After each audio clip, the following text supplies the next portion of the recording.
Movie के starting में ही हमें डीन नाम के एक लड़के को दिखाया जाता है जो कि रेस्टोरेंट में बैठकर लगातार कॉफी पी रहा होता है। उसकी कॉफी खत्म हो जाती है तो वो वेट्रेस के पीछे पीछे किचन में जाता है जहाँ एक आदमी आ जाता है जिसने हाथ में लंबे लोहे के नाखून वाले मोजे पहने हुए थे। वो डीन पर हमला कर देता है। अचानक से वो जाग जाता है और रेस्टोरेंट में बैठा हुआ होता है। असल में थोड़ी देर के लिए वो सो गया था और उसे वो सपना आया था।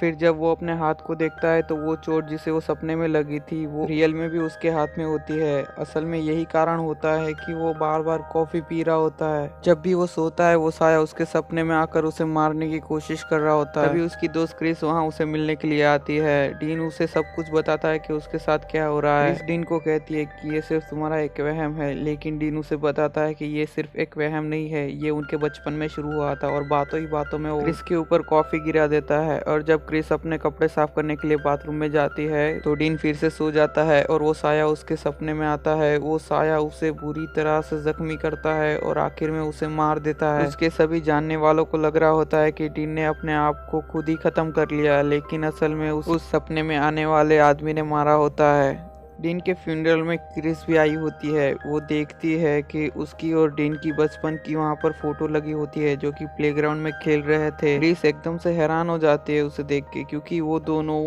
हाई स्कूल के पहले कभी मिले ही नहीं थे। ये बात वो अपने पुराने बॉयफ्रेंड जेसी से करती है। वो उसे कहती है कि जब डीन अपने आप को मार रहा था तो वो कह रहा था कि तुम एक सपना हो, तुम हकीकत नहीं हो सकते। पक्का डीन से ये सब किसी और ने करवाया होगा। और जैसे क्रिस से कहता है कि ये सिर्फ तुम्हारा एक वहम है, तभी वहाँ नैन्सी नाम की एक लड़की आ जाती है जो कि क्रिस से कहती है कि मुझे तुम्हारी बातों पर यकीन है, लेकिन जैसे क्रिस को उसकी बात सुनने नहीं देता और उसे वहाँ से ले जाता है। फिर क्रिस अपने घर आने के बाद अपनी पुरानी चीजों को टटोलने लगती है। वो देखती है कि उसमें एक उसकी पुरानी फोटो है और उसकी डॉल है जिसके कपड़े बुरी तरह से चाकू ने किसी ने फाड़ दिए थे। तभी वहाँ पर वो साया आ जाता है और क्रिस को पकड़ लेता है। वो क्रिस से कहता है कि शायद तुम मुझे भूल गई। और अचानक से उसकी आंख खुल जाती है। असल में वो एक सपना देख रही थी।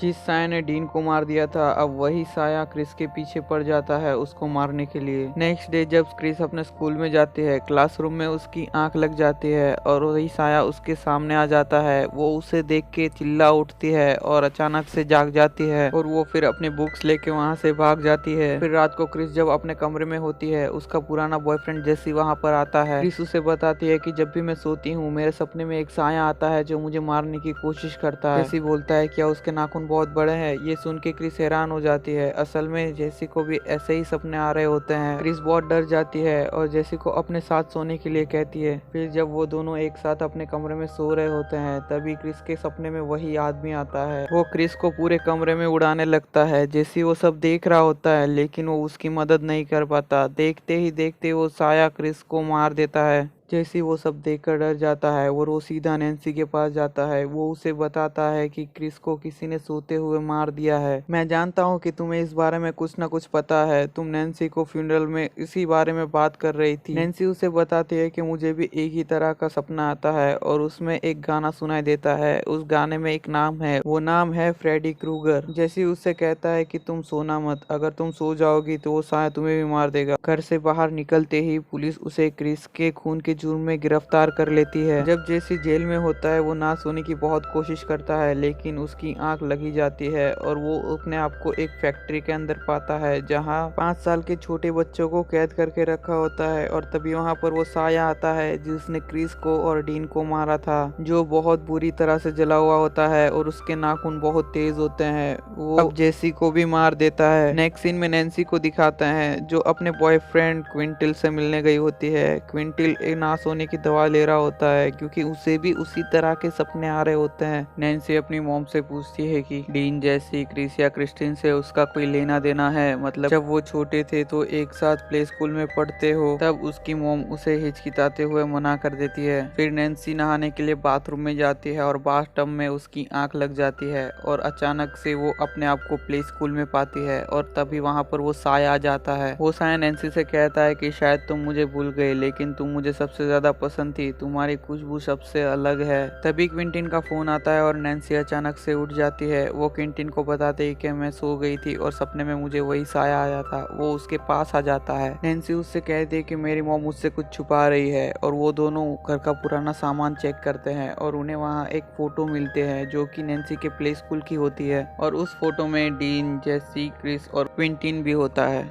इस फोटो के बारे में वो दोनों कुछ नहीं जानते क्योंकि उस टाइम वो बहुत छोटे थे और उन्हें कुछ भी याद नहीं था। तभी नैन्सी की मॉम वहाँ पर आ जाती है और उन दोनों को बताती है कि जब तुम प्ले स्कूल में थे वहाँ पर फ्रेडी क्रूगर नाम का एक माली था जो कि बच्चों को बहुत ज्यादा प्यार करता था और उनके साथ बहुत खेलता था। नैन्सी उसकी फेवरेट थी, लेकिन धीरे धीरे सब बच्चे खामोश होने लगे, उनकी बॉडी पर घाव दिखने लगे। फ्रेडी क्रूगर उन सब बच्चों को फिजिकली अब्यूज कर रहा था जिसकी वजह से उनकी मेंटल हेल्थ पर भी बहुत फर्क पड़ रहा था। जब सब बच्चों के पेरेंट्स को इस बारे में पता चला तो वो शहर छोड़ के भाग गया। मैंने तुम्हारी बुरी यादों को तुमसे दूर रखा क्योंकि मैं नहीं चाहती थी कि तुम्हारा अतीत तुम्हारे सामने आए। नैन्सी अब उसके साथ प्ले स्कूल में पढ़ने वाले सभी बच्चों को इंटरनेट पर सर्च करती है तो उसे पता चलता है कि सभी बच्चों की सोते हुए मौत हो गई है। अब सिर्फ वो और क्विंटीन ही बचे हैं। वहीं क्विंटीन बहुत दिनों से सोया नहीं होता तो स्विमिंग पूल में उसकी अचानक से आंख लग जाती है और वो अपने आप को एक अलग ही जगह पर पाता है। तभी वो देखता है कि सभी पेरेंट्स फ्रेडी क्रूगर के पीछे भाग रहे होते हैं और फ्रेडी क्रूगर एक फैक्ट्री में छुप जाता है। सभी पेरेंट्स मिलकर उस फैक्ट्री में आग लगा देते हैं और फ्रेडी क्रूगर भी फैक्ट्री में जल के मर जाता है। ये सब देखने के बाद क्विंटीन अपने पिता के पास जाता है और उन्हें कहता है कि तुमने एक निर्दोष को मार दिया, तुमने ऐसा क्यों किया? हम बहुत छोटे थे, हमें कुछ याद भी नहीं कि उस टाइम क्या हुआ था। क्विंटीन के पापा उसे कहते हैं कि वो सब सच था, हमने तुम्हारी आंखों में फ्रेडी का दर्द देखा था। लेकिन क्विंटीन कहता है हमारे मुताबिक वो हमें एक तहखाने में ले जाता था और वो तहखाना आपको अभी तक नहीं मिला। और ये कहकर वो दोनों वहाँ से निकल जाते हैं। क्रिस्टीन एक दवाई की दुकान पे जाता है और उनसे एक नींद न आने की दवा मांगता है, लेकिन केमिस्ट उसे एक नींद न आने की दवा नहीं देता। वहीं नैन्सी भी कुछ दिनों से सोई नहीं होती है तो उसे भी अचानक से नींद आ जाती है और सोते ही फ्रेडी उसके सामने आ जाता है और उस पर हमला कर देता है। पर वो अभी नैन्सी को नहीं मारना चाहता और उसे कहता है जाग जाओ और नैन्सी वहीं जाग जाती है। जागते ही वो देखती है कि उसके हाथ में फ्रेडी के स्वेटर का एक टुकड़ा होता है जो कि नींद की दुनिया से असली दुनिया में ले आई। नैन्सी बहुत जख्मी होती है तो उसे हॉस्पिटल ले जाया जाता है जहाँ पर डॉक्टर उसे नींद का इंजेक्शन देने वाली होती है, पर वो साफ साफ मना कर देती है। और वहीं दिखाते हैं कि क्विंटीन वहाँ हॉस्पिटल से नींद न आने के इंजेक्शन चोरी करके छुपा लेता है। डॉक्टर नैन्सी की मॉम से कहते हैं कि आपकी बेटी कई दिनों से सोई नहीं, हमें उसे इंजेक्शन देना ही होगा जिससे उसे नींद आ जाए। जब डॉक्टर इंजेक्शन देने के लिए उसके पास जाती है तो वो वहाँ पर नहीं होती और वो क्विंटीन के साथ भाग गई होती है। वहीं दिखाते हैं कि क्विंटीन जिसने वो नींद न आने की दवा चुराई थी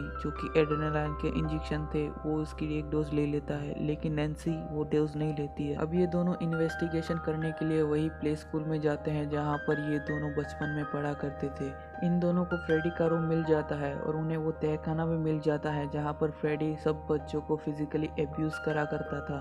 अंदर जाकर उनको कुछ अश्लील तस्वीरें भी मिलती हैं। उनसे उसको पता चल जाता है कि फ्रेडी हकीकत में बहुत बुरा इंसान था और उन्हें पता चल जाता है कि फ्रेडी उनको इसलिए मारना चाहता है कि उन्होंने सच सच सब बातें उनके पेरेंट्स को बता दी थी। फिर नैन्सी प्लान बनाती है कि जैसे वो उसके स्वेटर के टुकड़े को असली दुनिया में ले आई थी वैसे ही वो उसको भी असली दुनिया में ला सकती है। वो कहती है कि उसके लिए मुझे सोना होगा और सोते हुए तुम मुझे अगर स्ट्रगल करते हुए देखो तभी मुझे जगह देना और मैं उसको असली दुनिया में खींच लाऊंगी और उसे मार देंगे। फिर नैन्सी सो जाती है और नैन्सी के सोने के तुरंत बाद ही क्विंटीन भी सो जाता है क्योंकि उसने जो डोज लिया था उसका पावर अब खत्म हो चुका होता है। सोते ही वो देखता है कि फ्रेडी उसके पास आ चुका है। फ्रेडी उसे बहुत मारता है और बहुत बुरी तरह से जख्मी कर देता है। वो उसे मारने वाला होता है कि तभी वहाँ नैन्सी आ जाते हैं। नैन्सी उसका ध्यान भटका के उसे वहाँ से दूर ले जाती है। फ्रेडी उसके पीछे जाता है। असल में ये दुनिया फ्रेडी की होती है तो वो यहाँ पर जो चाहे वो कर सकता है। नैन्सी उससे बच नहीं पाती। नैन्सी अचानक से एक बेड पर गिरती है और देखती है उसके कपड़े भी बदल चुके हैं। वो कपड़े होते हैं जो वो प्ले स्कूल में पहना करती थी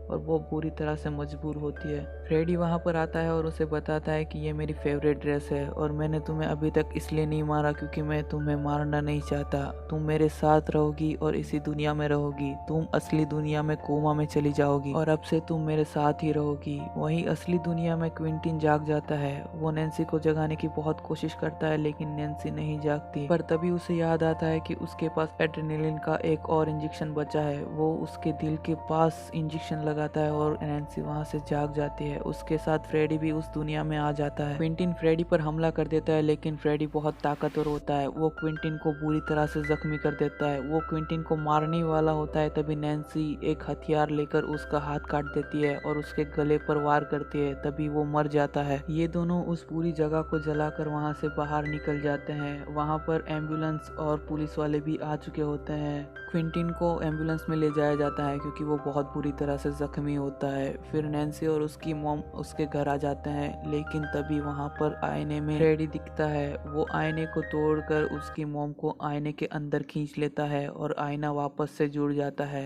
और यहाँ पर ही मूवी का एंड हो जाता है।